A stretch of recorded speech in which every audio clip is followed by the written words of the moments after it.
Бурятия – заповедный сибирский край. Здесь, на западе республики, поднимается к небу хребет Восточный Саян. Уникальная горная система, хранящая в себе невероятные природные красоты.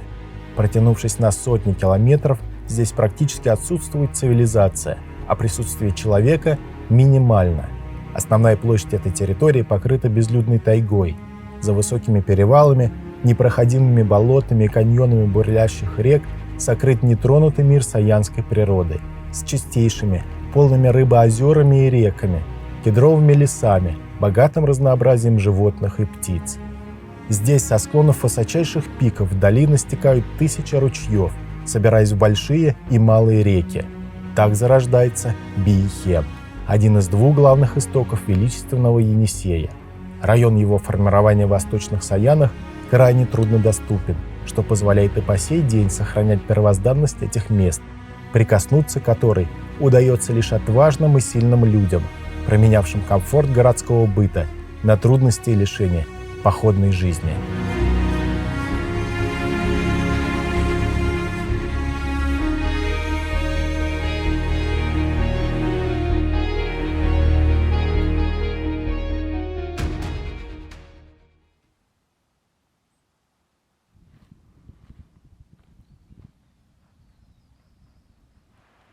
Спустя 4 года, уже проверенным в нескольких экспедициях коллективом, мы возвращаемся в Бурятию, на берега Оки Саянской, по которой прошли в 2020 году.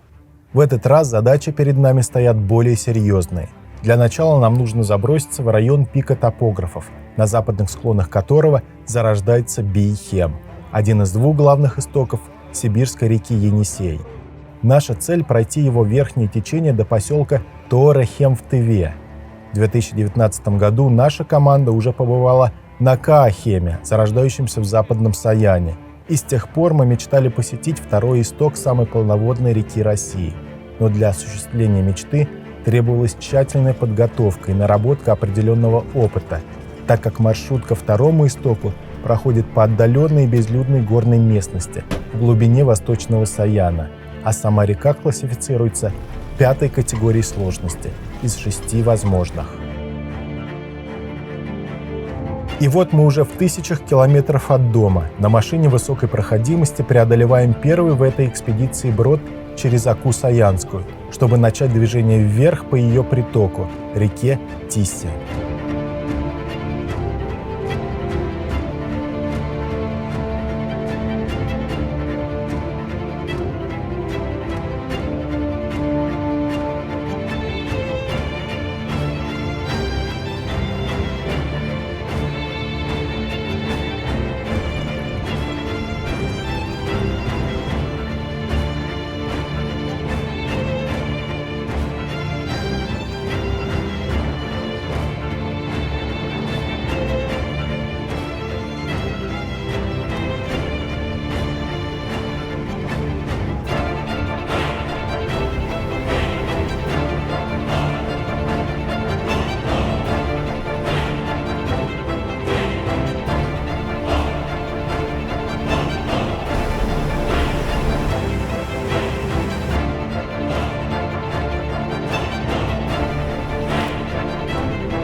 Проехав примерно 60 километров на вездеходе по долине реки Тиссы, мы добрались до конечной точки автомобильной части маршрута.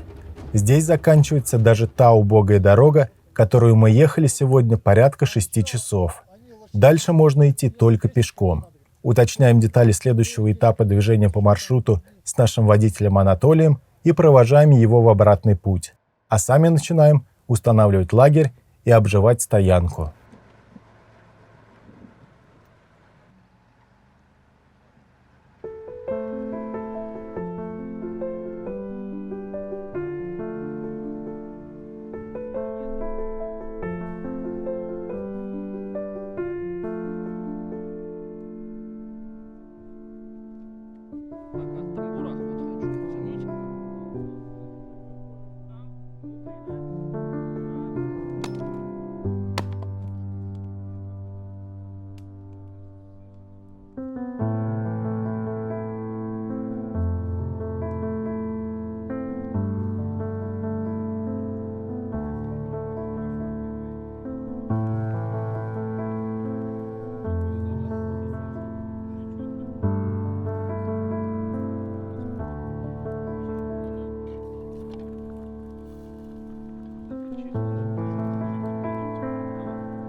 Поздравляю с началом нашей экспедиции. С началом активной части похода.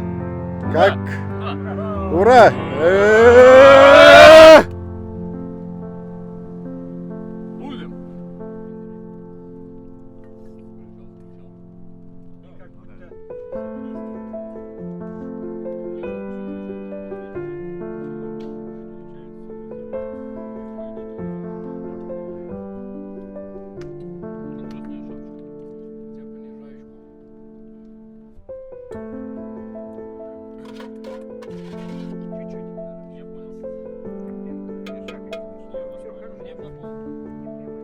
Поворачивайся очень аккуратно.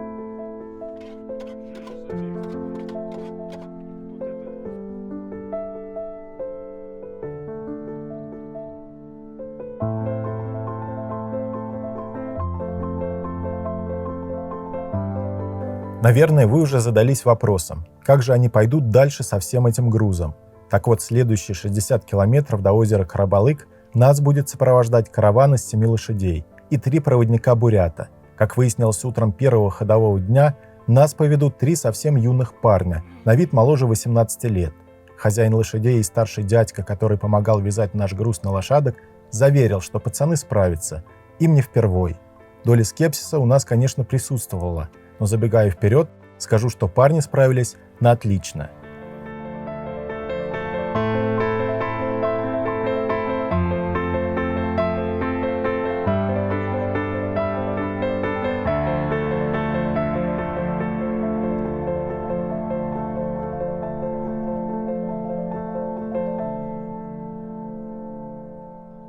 Такой формат заброски на лошадях для нашей группы был в первый раз. Главная задача при таком способе передвижения – это правильно сформировать багажные единицы, чтобы их было удобно вязать на лошадок. Если с мешками было все более-менее понятно, то вот с бочкой и в особенности с длинными рамами катамаранов могли возникнуть проблемы. Если с бочкой вопрос решился довольно просто, то вот рамы действительно доставили много хлопот. Вдобавок ко всему, металлический скрежет алюминиевых труб пугает животное, и лошадь начинает всячески сопротивляться погрузке на нее такой негабаритной ноши. К слову сказать, в нашем караване было несколько лошадок с характером, которых пришлось стреножить, прежде чем начать вязать вещи. Но даже в таком частично скованном состоянии они всячески пытались сопротивляться своим наездникам. Но способность человека обуздать коня и подчинить его своей воле взяла верх.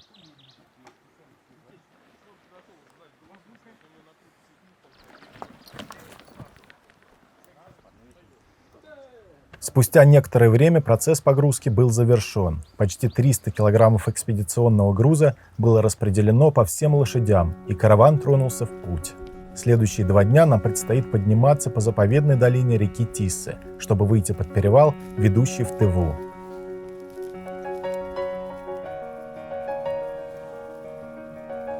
Итак, друзья, первый ходовой день.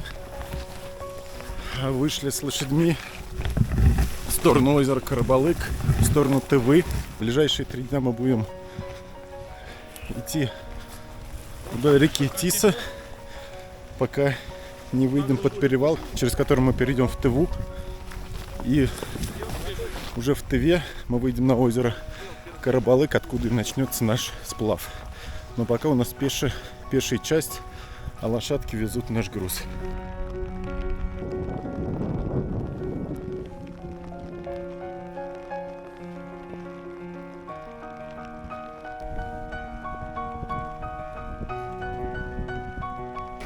Не успели мы отойти от лагеря, как начался дождь. В общем, пришлось облачиться в дождевики. Переждать, конечно, никто тут не собирается. Каюры, молодые пацаны тоже одели на себя защитные куртки. Идем вперед. Времени у нас нет, чтобы переждать дождь. Ну и походная жизнь она такая.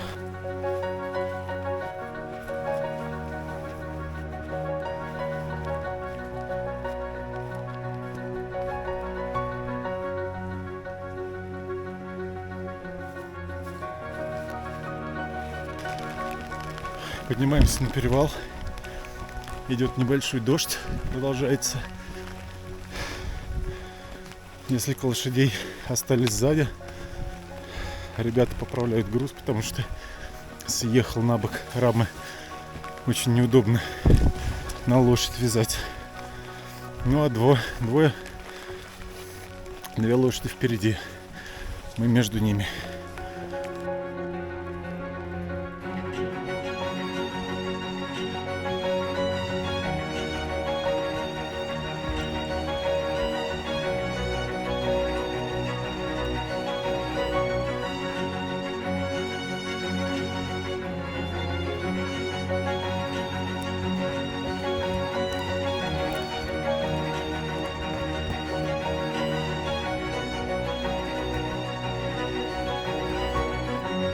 Главный конь нашей группы.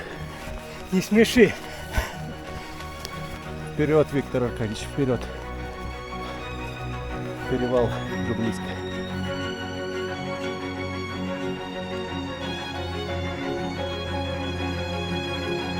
Иван, как дался перевал? Прекрасно, мы на перевал, что ли, зашли? Да, Я думал, мы что, только до перевала дошли. уже Несерьезно. забрались. Что за ягода? Что ли? Голубик, скорее всего.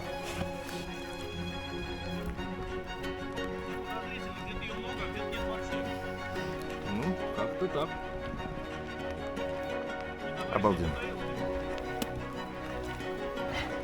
Вся сила вот в ягоде в таежной. Прелесть. Итак, мы вышли на перевал. Вся команда благополучно его преодолела. Некоторые даже поют песни, настолько их воодушевил этот переход.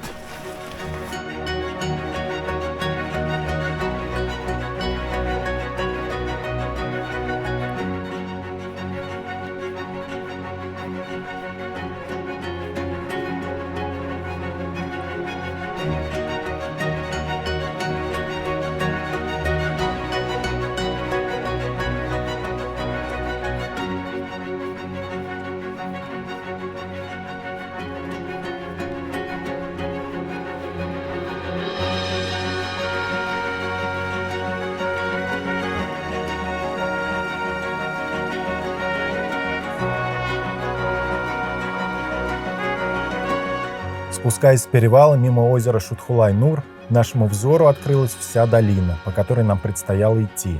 Перед нами лежал необъятный простор Саянской тайги, первозданный мир величественной сибирской природы. Человек здесь лишь гость. Эти горы, эти озера и эти реки существуют миллионы лет, в то время как наша жизнь является микроскопическим импульсом в масштабах временного измерения существования планеты Земля. Именно такие подчас философские мысли приходят на ум, когда оказываешься в таких местах. Вместе с этим приходит осознание себя малозначимой, мельчайшей, но все-таки частицей этого мира, который дарован всего лишь миг, к сожалению, так обесцененный человечеством.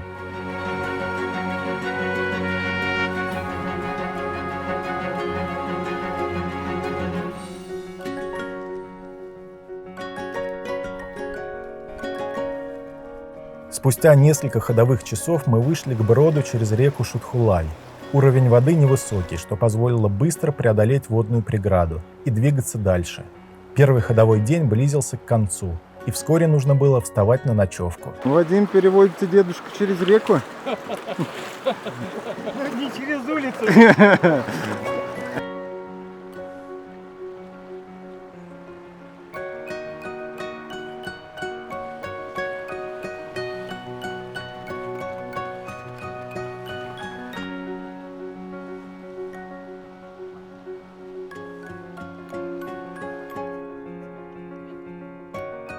Мы от сил прошли километров 15, даже 12, наверное. Да. Нет, 29 где-то Ну, делал. по равнине ходим, 28, край там, по бурелому лезем, где там овраги есть, это равнина, да? С утра до вечера 20 надо делать.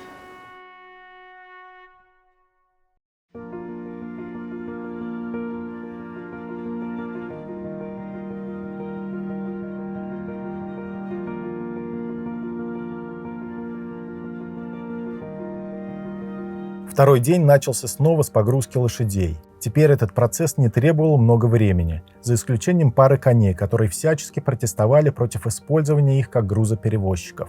Сегодня нам предстояло пройти более 20 километров, чтобы встать под перевал, ведущий в Тыву. Тропа по маршруту довольно сносная. Некоторую сложность представляют заросшие, заболоченные участки и броды, для преодоления которых приходится раздеваться и переобуваться. Тропа в основном петляет вдоль русла реки, а значит, приходится форсировать все ее притоки. Второй день. Продолжаем идти вверх по Тисе. Едим ягодку на маршруте. Много голубики, жимолости. Лошади пошли через перевал, а мы вдоль речки по простому пути, так сказать. Команда чувствует себя отлично. Настроение бодрое. Все настроены оптимистично.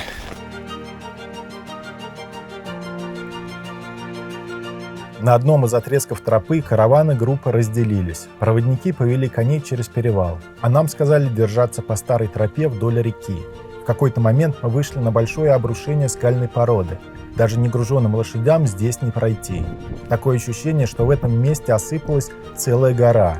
Подходы к этому участку тоже изрядно заросли, а местами поваленные деревья перегородили тропу. Примерно час мы продирались через таежные дебри, пока не вышли на просторную поляну у реки, которая являлась местом встречи с караваном. После небольшого отдыха, перекуса и купания в бодрящей воде продолжили двигаться дальше.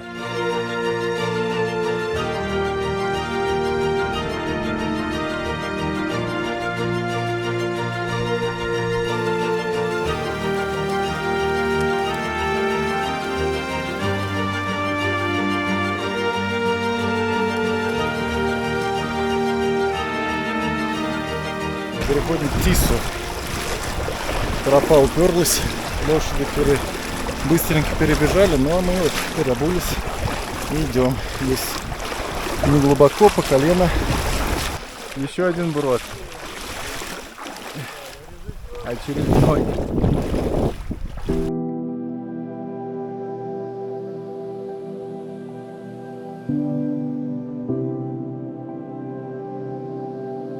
К вечеру мы дошли до водопада на реке Тиссе. Честно говоря, мы даже не знали о его существовании и были приятно удивлены. Место оказалось очень впечатляющим. Хрустальный поток, срывающийся с 6-метровой высоты, обозначает начало живописного каньона, в котором продолжает бежать река.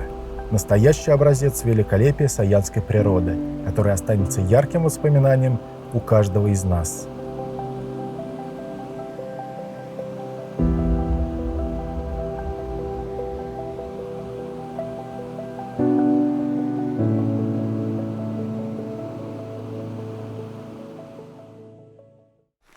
Итак, третий день нашего пешего маршрута. Утро выдалось дождливым. Дождь зарядил с ночи, и сегодня он льет прям конкретно.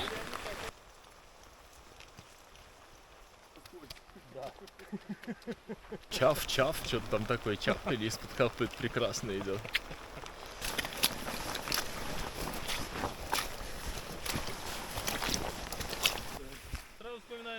Третий день и переход через перевал тоже надолго останутся в нашей памяти. Прогулки по раскисшей тропе – довольно неприятное занятие. Из-за дождя вышли позже со стоянки, и нужно было нагонять график. Параллельно шли с московской группой, которую вели на Белин, река в составе водной системы Каахема, второго истока Енисея. Пути наши разошлись на перевале, уводя группы в разные долины. Смотри, как здесь ходится. Легко, дышится свободно. Как здесь ходится, Александр? Расскажите. Ну, по крайней мере, сегодня не жарко, Михаил. Сегодня легко дышится. Очень прекрасный воздух, влажный, подходящий влажность. То есть мы мокрые, но уже не от пота. Вчера мы были мокрые от пота, а сегодня мы просто мокрые от прекрасного саянского дождя. Так что во всем есть свои плюсы. Дождь не прекращается уже с раннего утра. С ночи, ночью он пошел. Была глухая ночь, темень, все спали, и вот по палатке начал хлестать. Спустя несколько ходовых часов мы вышли на горное плато, которое является перевалом, водоразделом речных систем и границей между двумя республиками – Бурятией и Тывой. Перекусываем на перевале из Бурятии в Тыву в очень экстремальных условиях. Как настроение? Прекрасно. Да уж не ври. Ой, чаек хорошо идет в такой дождь на природе. Это наш стол, это наш импровизированный тент, это Вадим. Жируем. По 2 печеньки и кусочки колбасы. От верхового плато до озера Карабалык не более 2 часов хода. На спуске дождь прекратился и стало ощутимо теплее, чем наверху. В районе 4 часов вечера мы благополучно закончили пешую часть маршрута. Завершена первая часть экспедиции. Мы проникли в самое сердце Восточного Саяна, где на сотни километров вокруг безмолвные горы и безлюдная тайга.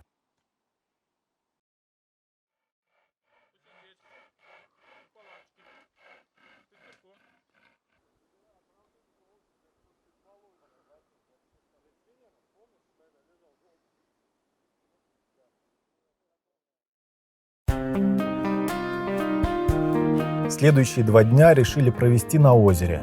Во-первых, нужно было как следует подготовить катамараны, просушить и провести ревизию всех вещей и гермомешков на предмет повреждения во время первого этапа экспедиции. Во-вторых, хотелось провести максимально возможное количество времени в этом отдаленном месте. По словам проводников, в этом году мы единственная группа, которая забрасывается на Карабалык и идет Бейхем. Этот факт лишний раз подчеркивает отдаленность и малопосещаемость этого района. Действительно, чтобы пройти этот маршрут, группа не только должна обладать высоким уровнем подготовки, но и иметь достаточно времени на его прохождение. А как следствие сложной заброски и логистики, в финансовом плане это не дешевый поход.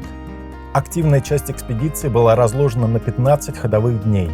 Полная автономия на всем протяжении маршрута, то есть населенные пункты есть только в начале и в конце пути. Не считая билетов на самолеты и услуги транспортной компании по доставке нашего груза до Иркутска, а потом из Кызыла домой, стоимость всей автомобильной заброски составила 70 тысяч рублей, а за каждую лошадь мы заплатили по 5 тысяч рублей в день, что по итогу составило 105 тысяч. Название Карабалык переводится с тувинского как «черная рыба», и это не случайно. Ведь озеро в буквальном смысле набито хариусом. Мы не упустили возможности половить его. Встав на впадение небольшой речки, наши рыбаки начали одну за одной таскать ту самую черную рыбу, в честь которой озеро получило название.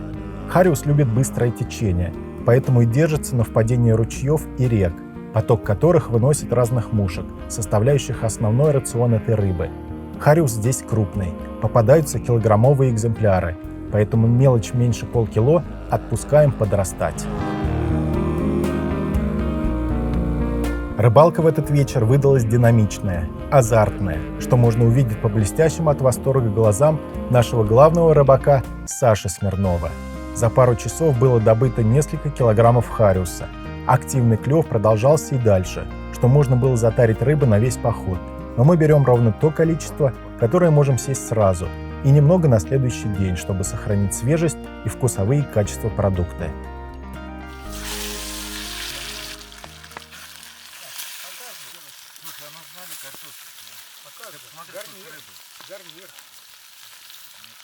Вкусное пюре, прям это. Привычно. Куда-то переливаешь. Тушенки с макаронами, а сейчас... Удалась рыбка, Виктор Аркадьевич? Замечательная рыбка. Я еще такой не ел никогда.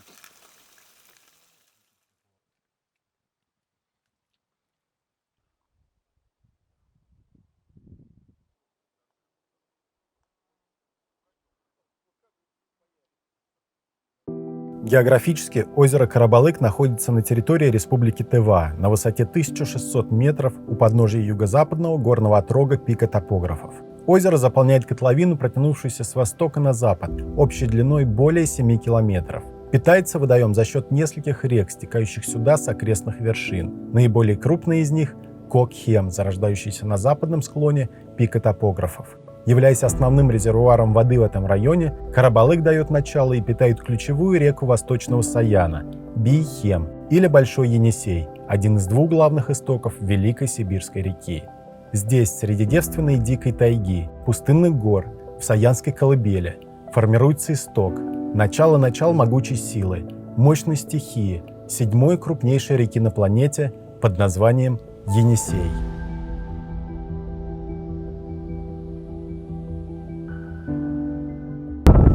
Сегодня вышли в Радиалку на одну из близлежащих вершин, дабы посмотреть на Саянские горы, на Саянские хребты, так как находимся в районе, где одни из самых высоких пиков Саянских гор находятся.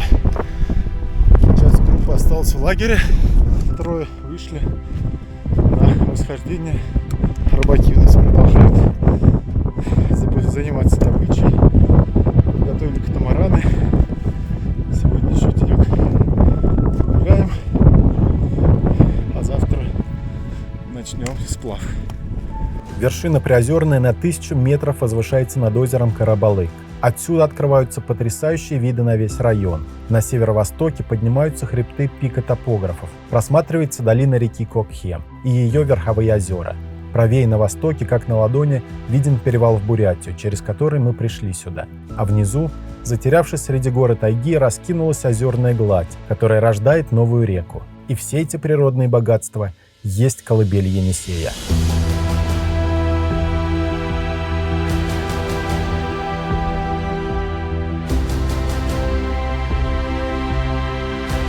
Могучий Енисей. Отсюда начинается твой длинный путь в 4000 километров. Собрав воедино несчетное количество ручьев и рек, ты пробил себе путь сквозь сибирскую землю и стал ее символом. Твоими водами напивается степной верблюд на юге и белый медведь на севере. Ты – источник жизни миллионов людей. Собрав различные народы по своим берегам, ты стал их домом, их местом силы.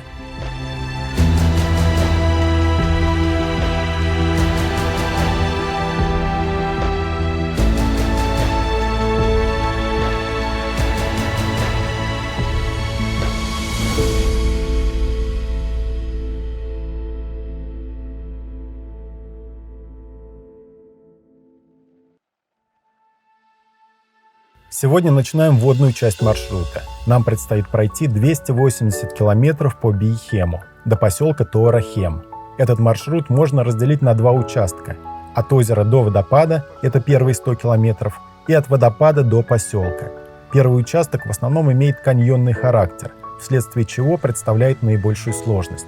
Там сконцентрированы все главные пороги реки, несколько из которых классифицируются 5-й категорией.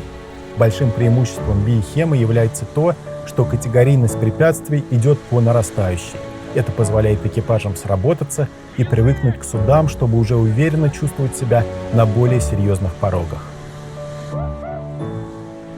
На выходе из озера Большой Енисей имеет спокойный характер, но тихая вода длится недолго.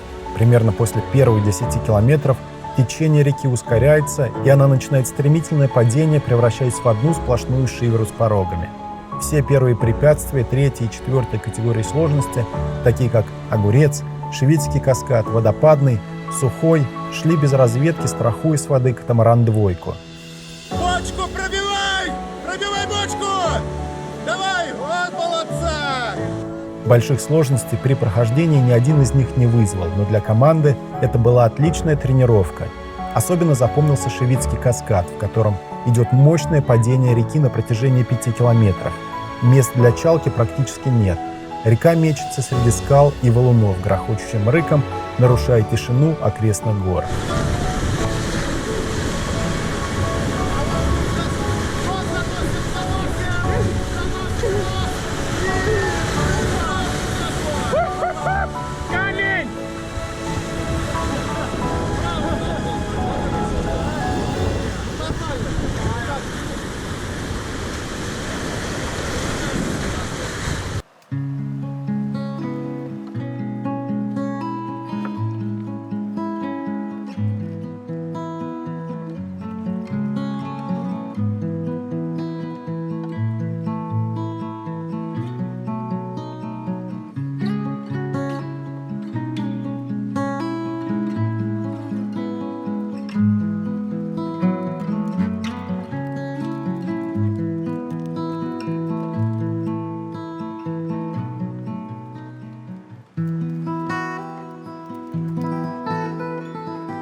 После обеда второго сплавного дня мы подошли к порогу сюрприз. Это первое препятствие на реке 5-й категории сложности. Осмотр обязателен.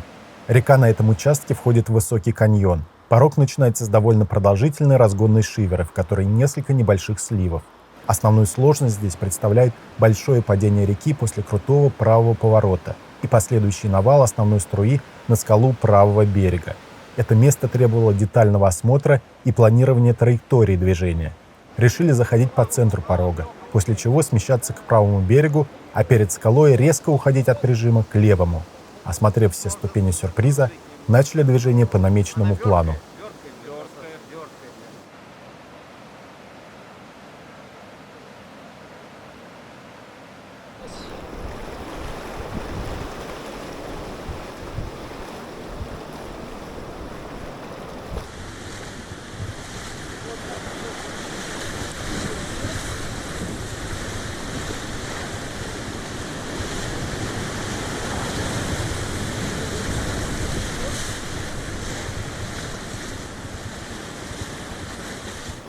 Так, вот сейчас по центру. По центру все хорошо. Вот. Там небольшой прижимчик, но это не страшно. Так. Все работаем вперед. Все работаем. Вот так. Все. Ушли.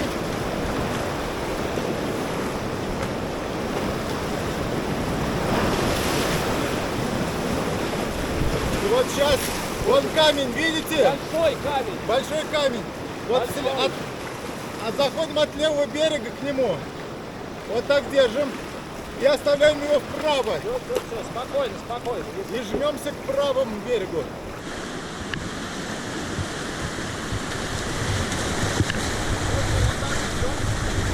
Вот так, вот так, вот так. Поворачиваем. К правому берегу.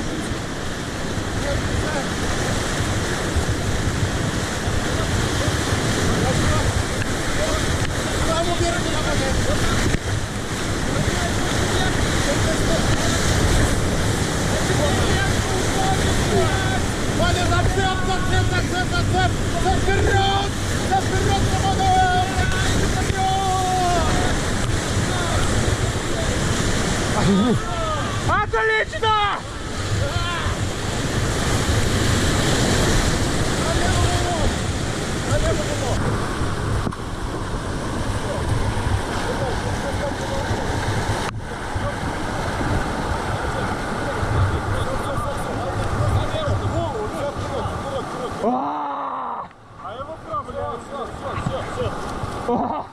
Живы все? Чего? Вот и все. Замечательно, меня пронесло. Задним баллоном чуть-чуть шоркнули камень. Так, надо. Тихо, тихо, стоим, ждем. Стоим, ждем. Сейчас я вылезу с камень, Саш, если что случится, нам их ловить придется. Не вылезай. Как всегда, первым шел катамаран «Четверка». От прижима ушли достаточно бодро, лишь слегка задев кормовым баллоном скалу. Шли на груженном катамаране. Маневрировать в потоке на таком судне сложнее. Сразу за основным сливом встали на страховку двойки вулов на левом берегу. Чалка оказалась неудачной. Нос катамарана потащило течением, и мы вынуждены были предпринять вторую попытку встать на страховку. Улов сюда, слева. Улов.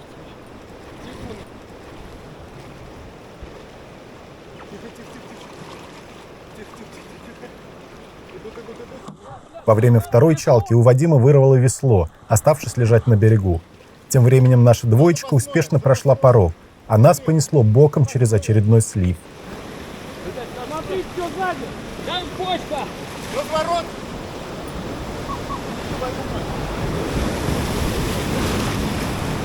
Вышли. Они вышли, все нормально.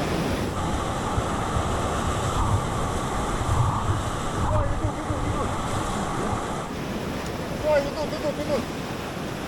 Сейчас за веслом надо сходить. Весло на берегу! Весло заберите! Подгоняйте, Иван, чуть-чуть отобанив. Все, вперед, пошли.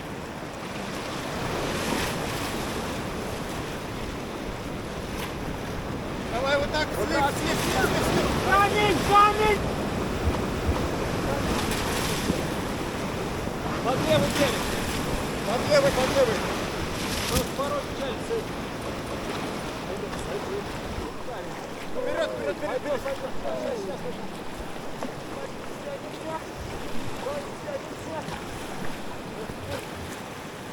Сейчас развернется.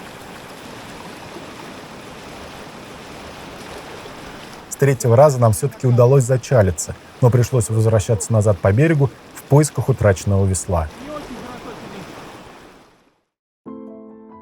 Накануне вечером встали на ночевку под порог Кайфас, самое сложное препятствие на Бий-Хеме. Осмотр лишь подтвердил это. Оценив характер реки в этом месте, я принял однозначное решение – обнос всех вещей и обнос двойки. Четверка идет без груза. На осмотр мы потратили довольно много времени, детально обсуждая с каждым членом экипажа траекторию прохождения и его действия. Общая длина порога порядка 400 метров. Река прорывается через узкий участок, зажатый между скал. Поток перекрывают 3 мощных слива, первый из которых представляет наибольшую сложность. В случае аварийной ситуации в этом месте провести эффективный спас работы до окончания порога довольно трудно. Лишь после 3-го слива в выходном каньоне можно организовать качественную страховку.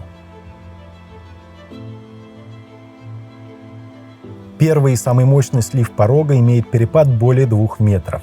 От его успешного прохождения зависит успех прохождения всего препятствия. По нашей средней воде единственно возможный заход мог быть только по основной струе вдоль левого берега. Траектория движения при заходе должна идти вдоль левого берега через входную шиверу и небольшую бочку, после чего за камнем по правому борту необходимо смещаться правее по струе, чтобы ровно войти в основной слив. Дальше продолжать движение по струе вдоль правого берега, стараясь не зацепить торчащие острые камни, и после второго слива выгребать к левому берегу, чтобы выйти на центральную плиту и прыгнуть с нее. На разгруженном катамаране задача не представляет большой сложности, но от команды требуется слаженная работа и уверенные действия в потоке. Еще раз, значит, аккуратненько по струе заходим, не торопясь, прыгаем с первого слива, сливаемся, выходим из бочки, и как только передний нос выходит за скалку, Вадим, делаешь зацепы, мы поворачиваем катамаран в основной слив. Кричи, когда зацеп делаешь. Скажу, Вадим, зацеп, и ты делаешь зацеп. Мощный, с выпадом.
Отлично! Кайфас наш! Сделали прям все как мы. Как по маслу, да, Все как прорисовали. как вот мы траекторию движения наметили, все прошло. Главное, правильно вошли в этот первый слив. Там ровно, четко. Кайфас прошли точно по намеченному плану. И прямо скажу, кайфанули. Вот что значит тщательное планирование прохождения подобных препятствий. И, безусловно, опытный экипаж.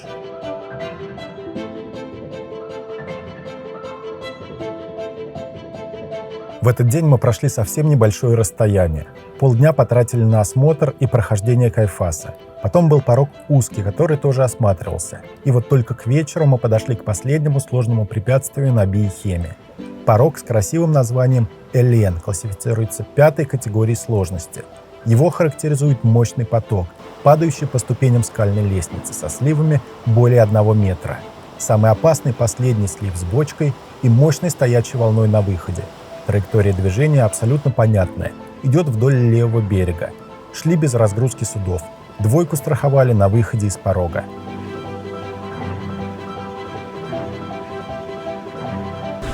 Работаем. Нормально. Вот так. И пошли. Опа. Вот. Вот. Вот. Левее, левее. Вот так, вот так. Вот. Левее, левее уходим. Левее. Вот. Отлично. Выходим по струе. Сейчас немного закапим по струе. Вот так, отлично. Вот по струе. Всех, работай вперед. Работай вперед. Вперед, вперед. Надо зацеп, зацеп. Давай зацеп. Зацеп. Зацеп. Вперед. Вперед.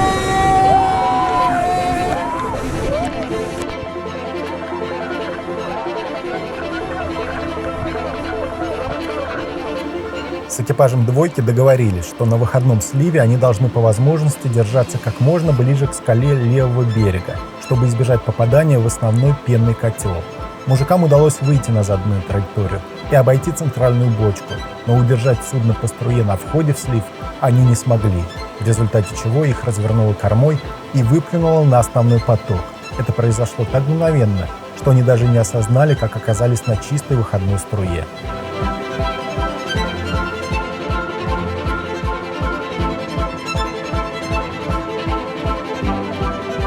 Элен является последним сложным препятствием на биохемии. Кроме того, благодаря высокой категории, порог является естественной преградой даже для самых оснащенных моторных лодок.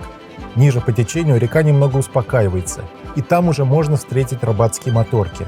Но выше порога Элен можно попасть, только совершив его обнос, что достаточно сложно сделать, учитывая вес и габариты рыбацких сплавных средств, при наличии лишь узкой тропы, идущей через лес. От порога Элен до водопада Бейхем продолжает приличное падение, но уже без каких-либо серьезных препятствий, не считая многочисленные завалы плавника в протоках, которые образует река в местах разлива. Примерно километрах в 40 ниже по течению Бейхем упирается в скалу, прорезая ее своим мощным потоком. В узком каменном коридоре образуется водопад с перепадом порядка 10 метров. Это еще одна преграда на реке для сплавных средств любого типа. Водопад не проходим ни в каком направлении. Ширина русла здесь не более 2 метров. Это своего рода естественная плотина на реке. Хоть электростанцию ставь.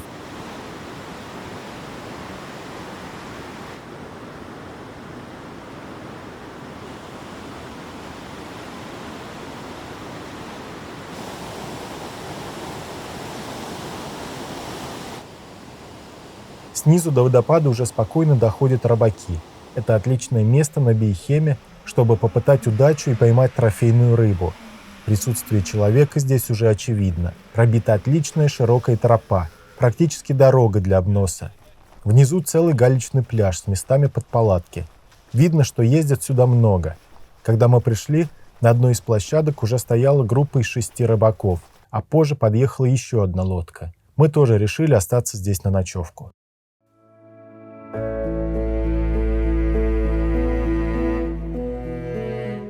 Ниже водопада Большой Енисей заметно успокаивается. Здесь уже нет стремительного падения, но скорость течения довольно приличная.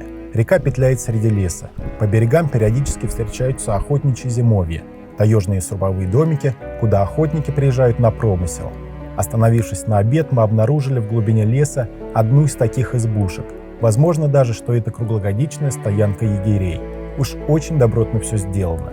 Кроме того, внутри мы нашли запасы продуктов. Нашему счастью не было предела. Как раз накануне у нас закончился сахар, что сильно сказалось на настроении команды.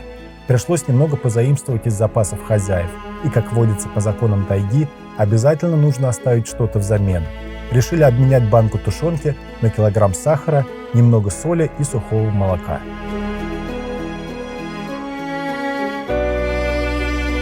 Помимо избушки здесь есть небольшая банька с навесом. По всем строениям разведена проводка, которую можно запитать от генератора. Срубы сделаны очень качественно, и место выбрано грамотно. В стороне от основной реки, на берегу ее небольшого притока, посреди поляны, окруженной зарослями черники.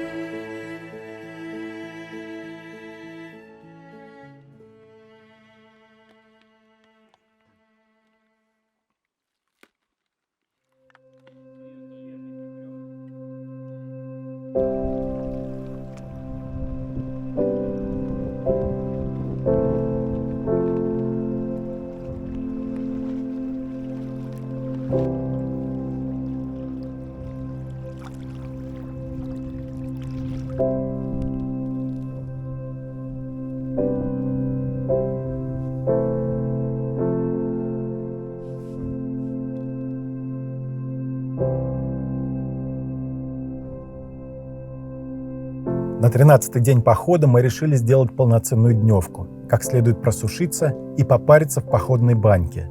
Для этого необходимо было сложить печь из береговых камней определенной формы, которые нужно было сначала найти. Задача не самая простая, но в нашей группе толковые участники, практикующие инженеры, рукастые слесари и профессиональные сварщики. Кому как не им можно доверить этот ответственный проект. Пока мужики возились с печкой, Вадим решил почистить стоянку, на которой мы разбили лагерь. Следы жизнедеятельности человека здесь уже присутствуют во всей красе. Поляна была завалена стеклянными бутылками, железными банками, пакетами и прочим мусором, который пришлось утилизировать, и стоянка приобрела совсем иной вид. Только одно не укладывается в голове. Почему люди не могут проявить малейшего уважения к этим заповедным местам и тем, кто придет сюда после них?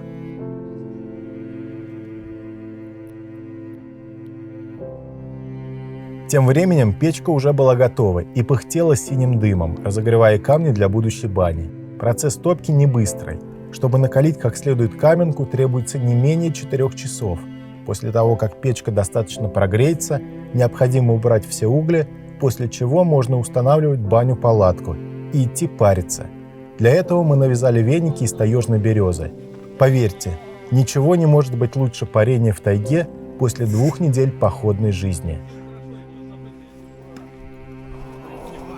Банька. Это кайф,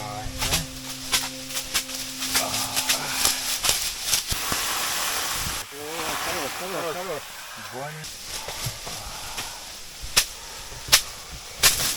О, порог, отлично. Стегай меня, говорит, стегай!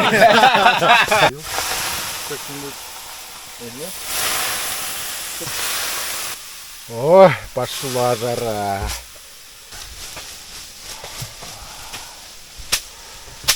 Ну теперь пора и в Енисей батюшку занырнуть. Да, ребятишки? Так точно! Погнали! Погнали!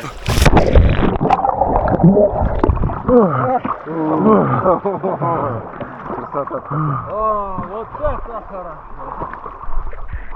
Часа 3 мы наслаждались банными процедурами и купанием в реке. Пара хватило всем, и даже еще можно было попарить несколько человек.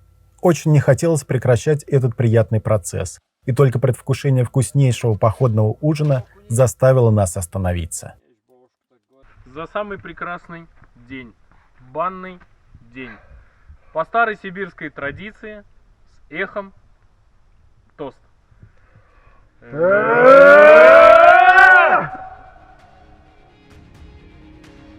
Вот и пройдено верховье Енисея. Спустившись с гор, Бейхем становится полноводной и широкой рекой, продолжая собирать многочисленные притоки на своем пути. Еще немного, и река спустится в горную котловину, где произойдет ключевая встреча с Каахемом. Город Кызыл – столица Республики Тыва, один из самых удаленных и малопосещаемых городов России, затерявшийся в горах Южной Сибири. Мало кто знает, но именно здесь находится географический центр Азии, всего в нескольких сотнях метров от которого происходит слияние Бейхема и Каахема. Два брата, Большой и Малый Енисей, наконец встречаются в этой значимой точке, образуя одну большую природную силу, объединяющую целые народы, их культуры и судьбы. Отсюда, из центра Азии, эта великая река несет свои воды в Северный Ледовитый океан и становится единой артерией, связующей десятки населенных пунктов и целые регионы страны. Улугхем, Ионесси, Енисей – так разные народы называют эту реку, что в переводе с каждого из языков означает «большая вода». Большая вода, олицетворяющая дух Сибири, ее мощь и величие.